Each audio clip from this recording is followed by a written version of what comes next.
यो साजन होलिया में आका करू न समाधान। यो साजन होलिया में, यो साजन होलिया में। by Kumar Sanjay.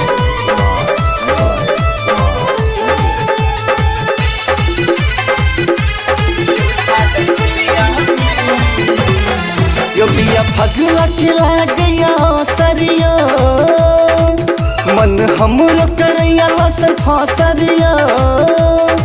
यो पिया फगवा खिला गया सरिया, मन हमरो करैया लसन फसरिया। एही से हम छी बड़ी परेशान। यो साजन होलिया में, यो बालम होलिया में, यो साजन होलिया में आका करू न समाधान। यो साजन होलिया में आका करू न समाधान। यो पिया फगवा के लागैया असरियो, मन हमरो करैया लसन फसरियो। एही से हम छी बड़ी परेशान।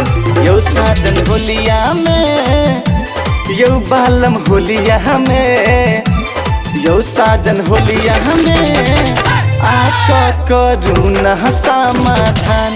यो साजन होलिया में आका करू न समाधान।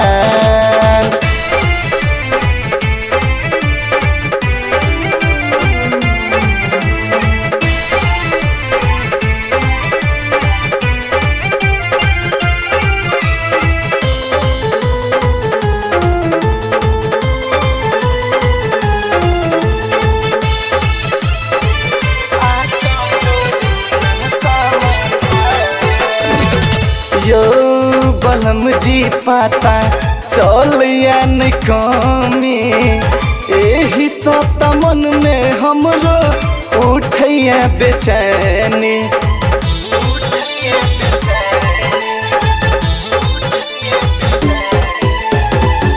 यो बलम जी पाता चलिया न कमी, एही सब मन में हमरो उठैया बेचैनी। एना नहीं पिया हमरा अहाँ फुसलाबू, गाम आके जल्दी से काम निपटाबू। एना नहीं पिया हमरा अहाँ फुसलाबू, गाम आके जल्दी से काम निपटाबू। नहीं तो होतई जवानी जियान।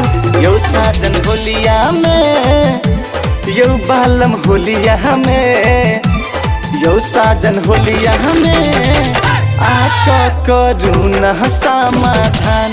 यो साजन होलिया में आका करू न समाधान। यो साजन होलिया में,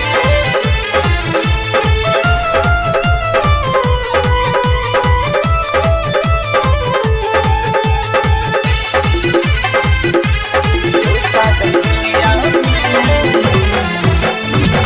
फगुआ में सबके सैया आइब गेलै घर यो। अहाँ बिना कोना कटतै होली के लहर यो। होली के लहर यो, होली के लहर यो। फगुआ में सबके सैया आइब गेलै घर यो। अहाँ बिना कोना कटतै होली के लहर यो। कनिया आके छी नहीं तरसाबू, मन हमरो राख लिया नहीं तर पाबू। कनिया आके छी नहीं तरसाबू, मन हमरो राख लिया नहीं तर पाबू। एना करबै त होतै नुकसान।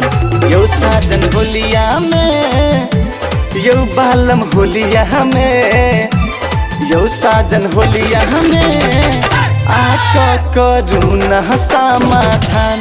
यो साजन होलिया में आका करू न समाधान।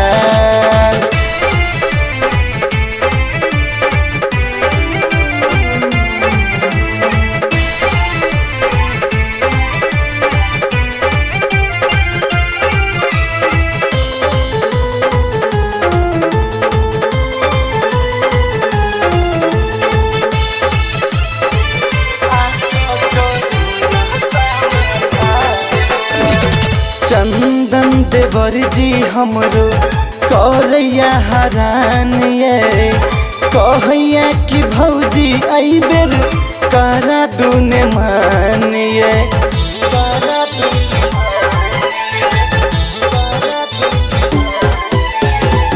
चंदन देवर जी हमरो करैया हरान ये कहैया कि भौजी आई बेर करा दूने मान ये आज पियाजी यहाँ बात तो नहीं मानू मन के ही बात कनी हमरो त जानू आज पियाजी यहाँ बात तो नहीं मानू मन के ही बात तो नहीं हमरो त मानू भीतरी उठाइया तूफान यो साजन होलिया में यो बालम होलिया में यो साजन होलिया में आका करू न समाधान यो साजन होलिया में आका करू न समाधान यो पिया फगुआ के लागैया अवसरियो मन हमरो करैया असर फसरियो एही से हम छी बड़ी परेशान यो साजन होलिया में यो बालम होलिया